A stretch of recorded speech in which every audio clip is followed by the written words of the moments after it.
Bonjour, voici un premier exercice.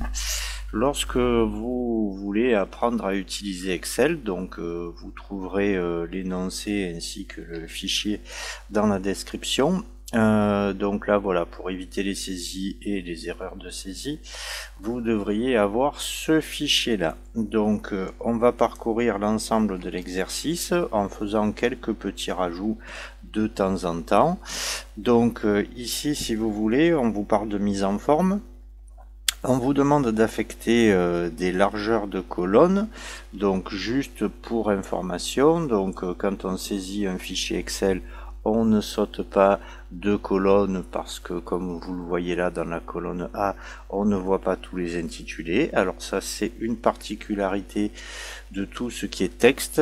Si c'était des chiffres, les colonnes auraient agrandi automatiquement, à la seule condition naturellement que vous ne les ayez pas touchés en premier. Donc avant de regarder comment on peut affecter une largeur à une colonne, on va voir que on peut directement donner une largeur spécifique à chaque colonne, c'est-à-dire je sélectionne les colonnes ici. Donc si vous avez des soucis au niveau des sélections, il faudra regarder la première vidéo sur les premiers pas dans Excel. Donc je clique sur le A, je maintiens la souris, je vais jusqu'à D, et là je fais un double clic à l'intersection de deux colonnes. Donc ça, c'est lorsque vous fabriquez un tableau et que vous n'avez pas certaines spécificités à remplir, comme ici 20 pour la première colonne et 15 pour les autres. Donc deuxième chose, nous n'avons pas mis le titre, ce qui aurait empêché d'utiliser cette option là. Donc le titre arrivera au tout dernier moment. Donc là, c'était en automatique. Si on vous demande de donner une certaine largeur à certaines colonnes, donc là on vous dit que pour la colonne A je veux une largeur de 20, donc là je fais un clic droit sur l'intitulé de la colonne, il y a marqué largeur de colonne, je tape directement 20, pas besoin d'effacer, et je valide avec la touche entrée. Et je fais la même chose pour les trois suivantes, je le fais les trois en même temps pour éviter de perdre du temps. Donc un clic droit, largeur de colonne, j'affecte 15 et les trois colonnes sont au même format. On vous demande de sélectionner les catégories, alors les catégories sont là, de les mettre en gras et de les centrer. Ça c'est comme quand on utilise Word. Les disciplines en italique, donc je sélectionne les disciplines, je les passe en italique. Après on vous demande de sélectionner les nombres, donc tout ce qui est ici, et de le passer en séparateur de milliers. Donc le séparateur de milliers va faire plusieurs choses. Je vais cliquer dessus, c'est l'icône avec les 3 zéros ici. Donc ça a rajouté deux chiffres après la virgule, ça a rajouté un petit espace ici qu'on appelle la notation monétaire, et il y aurait, dès qu'on va dépasser les 1000, l'espace entre le 1 et les 3 zéros qui vont derrière. Voilà, ça c'est pratique, comme ça les chiffres sont tous au même format et c'est beaucoup plus facile à lire. Donc on vous demande ensuite d'affecter 20 à la hauteur des lignes du tableau. Donc je sélectionne toutes les lignes, je fais un clic droit, je fais hauteur de ligne et je mets 20. Donc là vous voyez que c'est un peu plus aéré, mais pour l'instant ça n'a pas grand intérêt parce que si vous regardez, le texte ou les chiffres est collé en bas, donc c'est pour ça qu'on vous demande de centrer verticalement le contenu des cellules, chose que vous allez trouver ici. Ça permet aux chiffres et au texte de remonter au niveau de chaque ligne et que ce soit centré. Donc là c'était pas indiqué, mais on va rajouter des bordures. Donc là on va faire des bordures simples. Donc je sélectionne, je viens ici et je dis toutes les bordures, ça me permet d'avoir des encadrements. Donc dans la ligne totale, elle y était, donc on vous demandait de reproduire la mise en forme, ça on le verra un peu plus tard. On se place dans la cellule B10 ici et on demande la somme automatique. Donc somme automatique se trouve toujours dans l'onglet accueil. Je clique une fois sur somme automatique, je vois apparaître somme de B2 2.B9. En fait, il faut regarder ce qui est en train de clignoter. Si ça vous va, là aussi plusieurs manières de valider. Si j'appuie sur la touche entrée, ça va valider et descendre dessous. J'ai la possibilité de recliquer une deuxième fois sur la somme automatique parce que ma souris est en haut, ou alors le dernier, c'est venir ici sur la coche verte qui correspond à la touche entrée mais sans sortir de la cellule. On me demande de répéter les autres totaux. Donc ici je pourrais très bien venir là, recliquer sur la somme automatique, valider une deuxième fois, mais j'ai ce qu'on appelle la croix de recopie. Donc je clique sur la cellule dans laquelle j'ai fait mon premier calcul, je viens en bas à droite de cette cellule, je clique, je maintiens et je me déplace vers la droite, ce qui me permet de recopier la formule. Donc là on vous demande maintenant de mettre un titre. Donc pour mettre un titre, il me faut une ligne supplémentaire. Donc je vais cliquer sur le 1 avec le clic droit.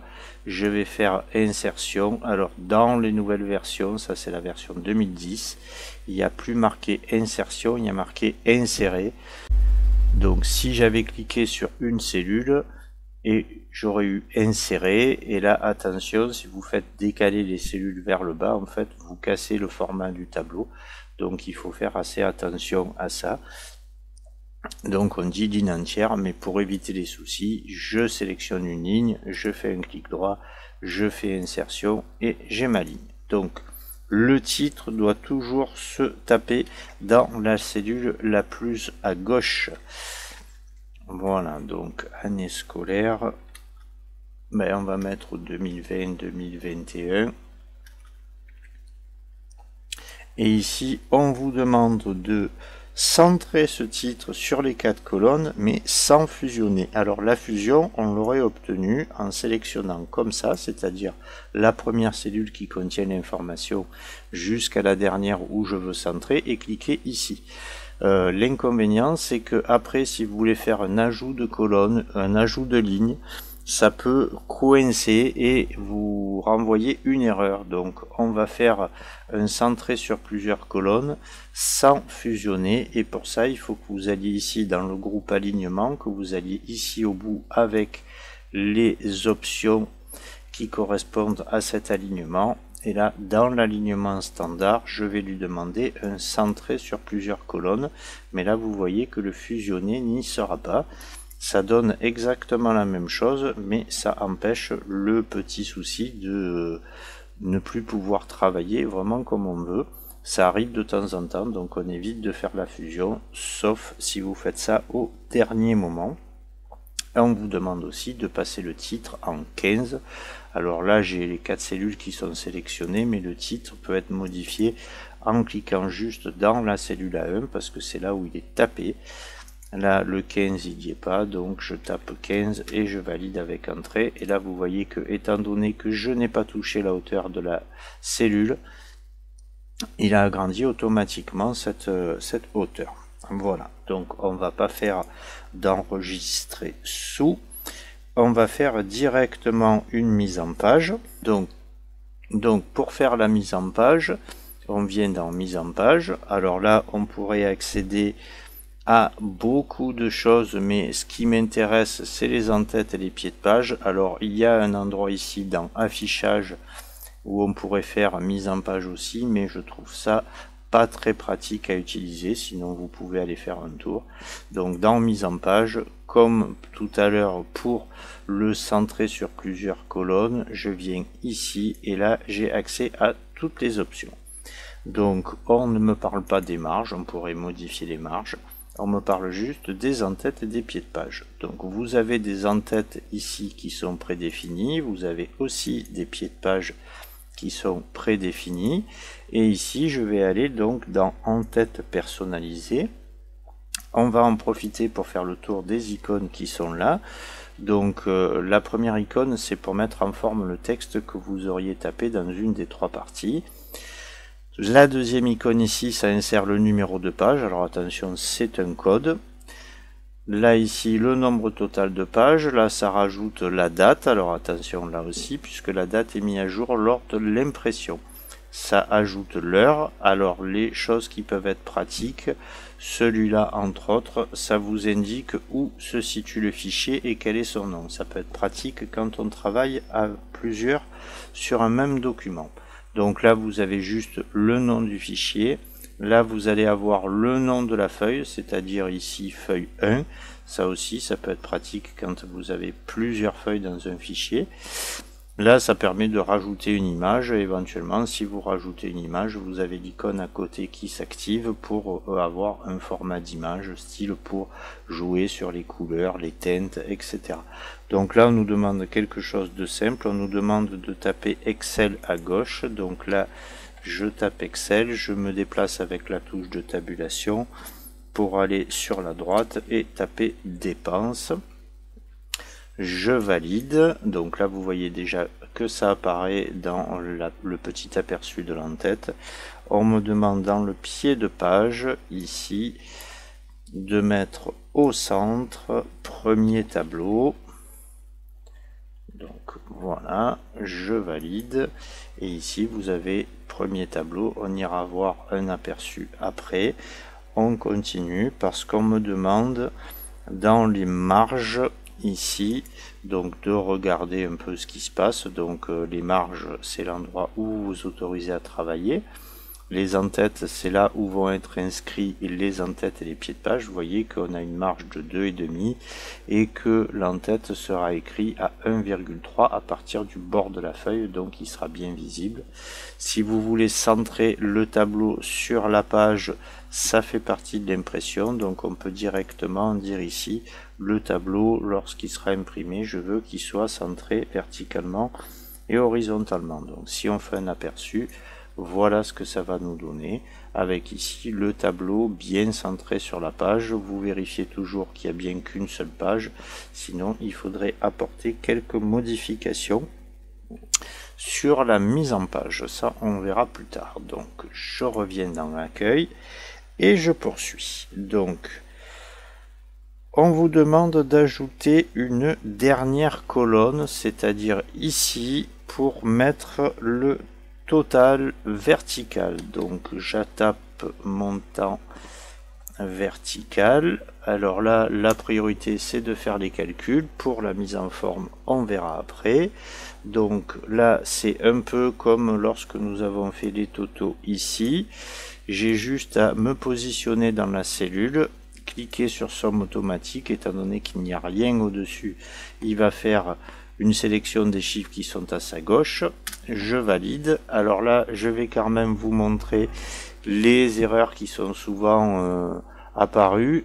Donc vous allez refaire une deuxième fois somme automatique, vous vous apercevez qu'il prend sur la gauche, et là vous allez lui faire confiance, c'est-à-dire que vous allez faire somme automatique de cette manière-là, en appuyant à chaque fois sur la touche entrée, et là vous voyez qu'il y a des petites coches vertes qui apparaissent. Alors ça c'est dû à quoi? Eh ben, je vous explique. Si je double-clique, il a pris les deux totaux du dessus. Alors pour vous expliquer à quoi c'est dû, je vais effacer et repartir de zéro. Donc ici il n'y avait rien au-dessus, il a pris sur le côté gauche. Ici, si je fais somme automatique, étant donné qu'il vient de vous donner un résultat, il ne va pas vous le redonner une deuxième fois, donc il prend encore à gauche. Par contre, là, sur chaque troisième ligne, vous lui avez demandé de faire deux calculs au-dessus, sa priorité étant les calculs en colonne, il va vous proposer cela. Donc ici, ça donnerait un tableau au final qui serait totalement faux. Donc deux possibilités, je m'aperçois que c'est pas ce que je veux, je sélectionne ce que je veux, mais selon le type de tableau, ça va être un peu laborieux de faire ça à chaque fois. Donc c'est là qu'on va de nouveau utiliser la croix de recopie qui est en bas à droite de la cellule, puisque le premier calcul est juste. Alors là, je peux cliquer, maintenir et descendre. Vous avez aussi la possibilité de faire un double clic. Donc la dernière n'est pas faite, donc la dernière je peux la recopier comme ça. Donc là vous voyez que en principe plus de petites coches vertes. Si je clique sur n'importe quel chiffre, je vois qu'il a bien pris sur la gauche. Donc ici par contre, là on s'aperçoit qu'au niveau format c'est pas trop ça, puisque j'ai pas les bordures, j'ai pas le gras, c'est pas centré. Donc là on va utiliser l'outil qui s'appelle reproduire la mise en forme. Donc je veux reproduire la mise en forme de la colonne D, donc je clique sur D, je viens ici sur reproduire la mise en forme et je viens cliquer sur E. Mon tableau a repris une forme, surtout pour la dernière colonne qui correspond à ce qu'il y avait avant.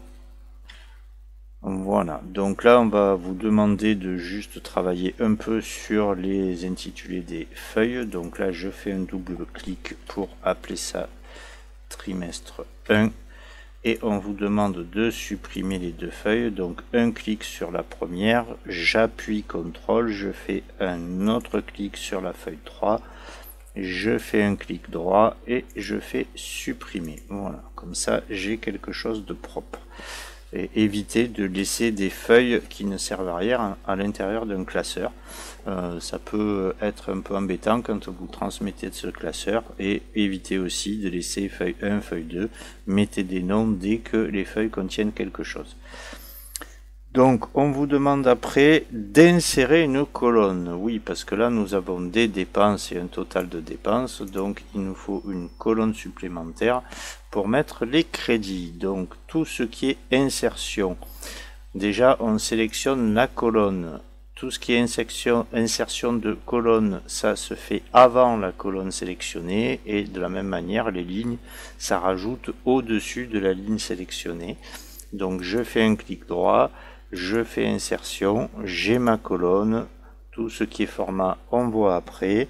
Donc là on vous demande de taper crédit, de rajouter dessous les crédits. Donc voilà, je les rajoute, 650 et 550. Alors là vous voyez qu'il nous manque deux choses, il nous manque le total et il nous manque le format. Donc on va déjà régler le problème du format. Donc là ce qui m'intéresse c'est le format de la colonne C. Je clique reproduire mise en forme, je clique sur B et j'ai mon format. Il me manque le total, donc là toujours pareil, plusieurs solutions, soit je clique là et je clique somme automatique, mais je préfère rester au plus proche de la cellule. Donc là j'attrape la croix de recopie et je dépasse la moitié de la cellule de la colonne B et j'ai mon total. Alors là, si je vais faire un petit aperçu avant l'impression, je suis toujours sur une page, donc là par de soucis. Alors les erreurs d'affichage, ça arrive. Vous avez ici des erreurs d'affichage, des encadrements qui apparaissent pas, c'est tout à fait normal. Donc là je repars sur accueil et je vais poursuivre. Donc on me demande ensuite de rajouter une colonne, encore une fois, mais là ça va être ici. Donc je veux ici ce qu'on appelle les crédits restants. Voilà, donc je viens de voir que j'ai mis montant vertical, c'était montant total, mais ça n'a rien de grave. Donc les crédits restants, là pour une fois on va choisir de faire le format en premier. Donc je clique sur F, je clique sur reproduire la mise en forme, je clique sur crédit restant. Voilà, alors là, par contre, vous apercevez que sur chaque montant total, il vient d'apparaître une petite coche. C'est parce qu'on vient de rajouter crédit et il considère que le total qui est là, je vous montre ici, il vous dit omet des cellules adjacentes, parce que lui, il ne sait absolument pas que ça c'est un crédit et que ça c'est des dépenses. Donc pour info, il affiche qu'il y a éventuellement une erreur. Je dis bien éventuellement. Donc là, dans les crédits restants, on va faire une soustraction. Donc pour indiquer à Excel que l'on doit faire une opération, quelle que soit l'opération, on commence avec un égal. Et donc c'est les crédits. Un clic sur le 400, ne vous trompez pas de ligne, moins au clavier, le montant total des dépenses des mathématiques. 59,50 et là on ne se pose pas la question, on attrape la croix de recopie et on va jusqu'en bas. Donc pour faire les calculs, ça devrait quand même être assez simple. Donc après petite mise en forme, on vous demande de mettre en gras les crédits restants et la ligne totale. Donc là on va faire de la sélection multiple. Donc je fais une première sélection comme ça, j'ai lâché la souris, j'appuie, je maintiens CTRL et je fais une sélection comme ça et je mets en gras. Après on vous demande de la même manière de faire les crédits avec une trame de fond. Donc là c'est juste pour pouvoir réutiliser l'outil reproduire la mise en forme. Donc je vais faire un petit ton pastel et je m'aperçois que je dois faire aussi le montant total. Donc je clique sur B, je clique reproduire la mise en forme, je clique sur F et tout est au bon format. Voilà, donc là on fait un petit aperçu. L'aperçu, je vois que ça passe, mais par contre il vaudrait mieux peut-être avoir un format paysage. Donc je vais dans mise en page, je fais orientation et je choisis paysage. Alors juste pour information, vous avez vu que le tableau diminue en taille petit à petit alors qu'il aurait dû dépasser. Ça c'est dû au fait que dans la mise en page, quand on a ouvert le fichier, on a sur l'onglet page déjà prévu d'ajuster une page en hauteur, une page en largeur. Donc ça vous permet, sans avoir aucun effort à faire, de pouvoir ici lui demander à chaque fois, si vous rajoutez des colonnes, attention, ça dépend du nombre de colonnes, de pouvoir ajouter à chaque fois un petit pourcentage de réduction, histoire que la page tienne vraiment sur une seule feuille. Donc sinon, à 100%, on aurait déjà eu 2 pages. Voilà, je valide OK. Si je refais un aperçu, voilà, il est bien, il tient sur la page. Donc, maintenant, on va continuer avec d'autres types de calculs. Alors, les autres types de calculs, c'est quand même des calculs assez standards. Donc, on vous demande de sauter une ligne et de taper ici, donc, maximum, dessous, moyenne,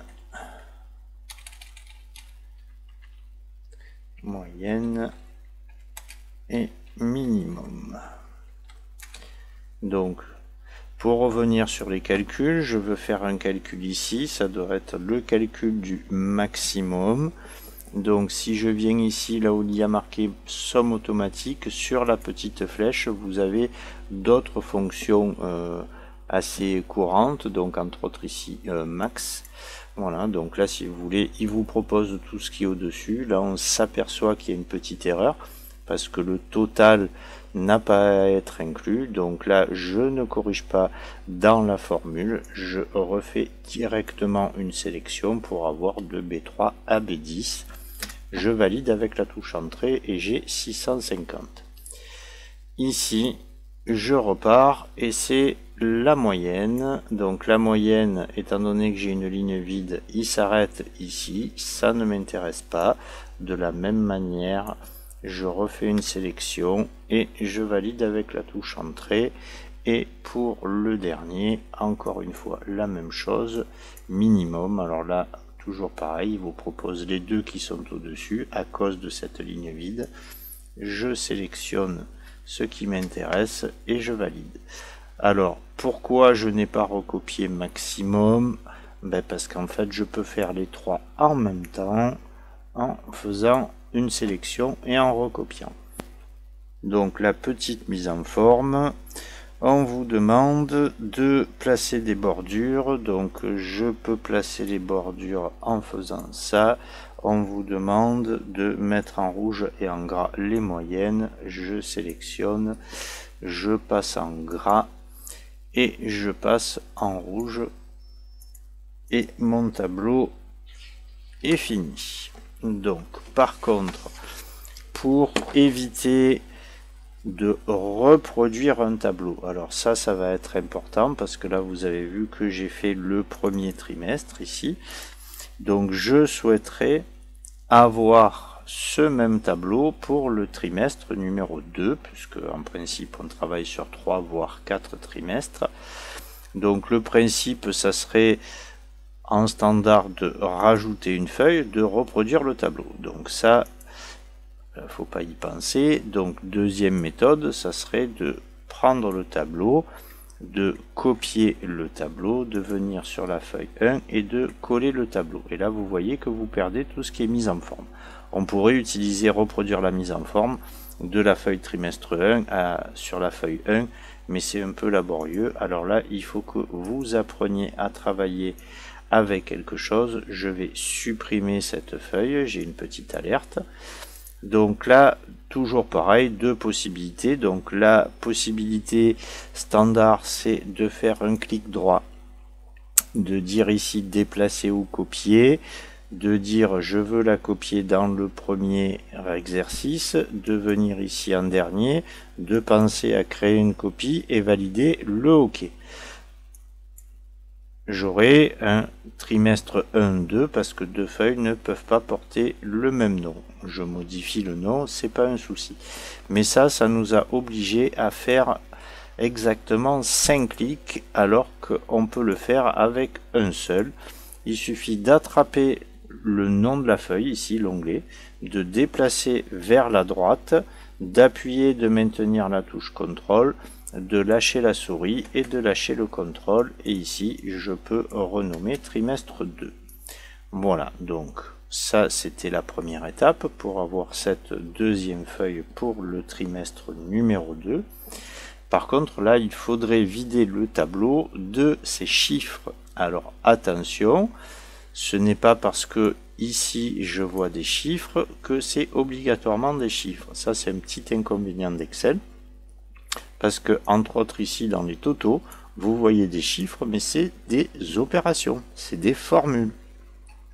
Donc, c'est vrai que nous avons fait le tableau, donc nous savons que les nombres sont ici, mais si vous avez un tableau et vous ne savez pas où se situent les chiffres, il y a une option à l'intérieur d'Excel, donc je ne fais aucune sélection, en fait une seule cellule, parce que ça c'est un peu obligatoire. Et dans l'onglet accueil, vous allez ici à rechercher et sélectionner. Donc on va lui demander de rechercher des cellules, donc soit par atteindre, soit sélectionner des cellules. Voilà, alors je ne vais pas opter pour constante parce que le texte tapé est aussi une constante, c'est-à-dire les constantes c'est ce que vous avez tapé. Donc là ça sélectionnerait aussi tout ce qui est en tête de ligne, en tête de colonne, et ça ne m'intéresse pas.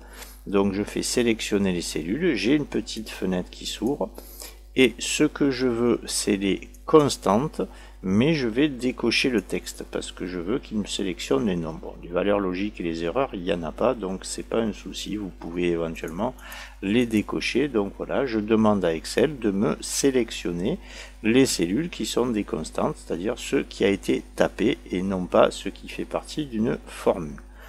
Je valide le OK, vous voyez qu'il sélectionne bien ce qui m'intéresse.